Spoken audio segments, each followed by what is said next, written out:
The lessons here come from two sets of interviews, the first completed 7 years ago, the second within the last 2 years.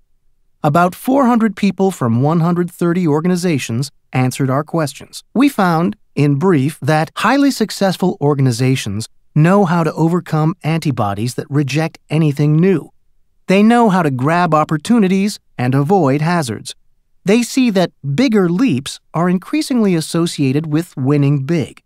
They see that continuous, gradual improvement by itself is no longer enough. Successful, large-scale change is a complex affair that happens in 8 stages. The flow is this: push urgency up, put together a guiding team, create the vision and strategies, effectively communicate the vision and strategies, remove barriers to action, accomplish short-term wins, keep pushing for wave after wave of change until the work is done, and finally, create a new culture to make new behavior stick. The central challenge in all 8 stages is changing people's behavior.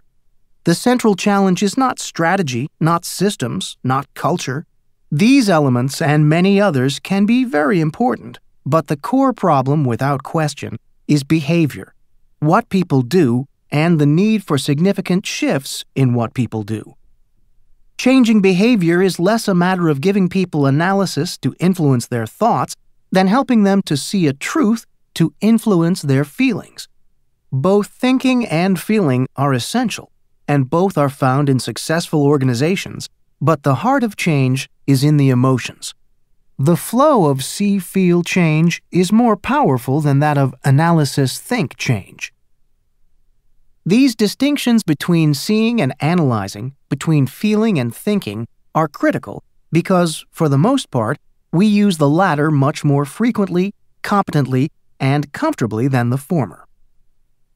When we are frustrated, we sometimes try to convince ourselves there is a decreasing need for large-scale change, but powerful and unceasing forces are driving the turbulence. When frustrated, we sometimes think that problems are inevitable and out of our control. Yet some people handle large-scale change remarkably well. We can all learn from these people.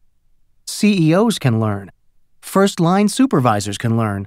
Nearly anyone caught up in a big change can learn. That's the point of this book. To understand why some organizations are leaping into the future more successfully than others, you need first to see the flow of effective large-scale change efforts. In almost all cases, there is a flow, a set of 8 steps that few people handle well. Step 1.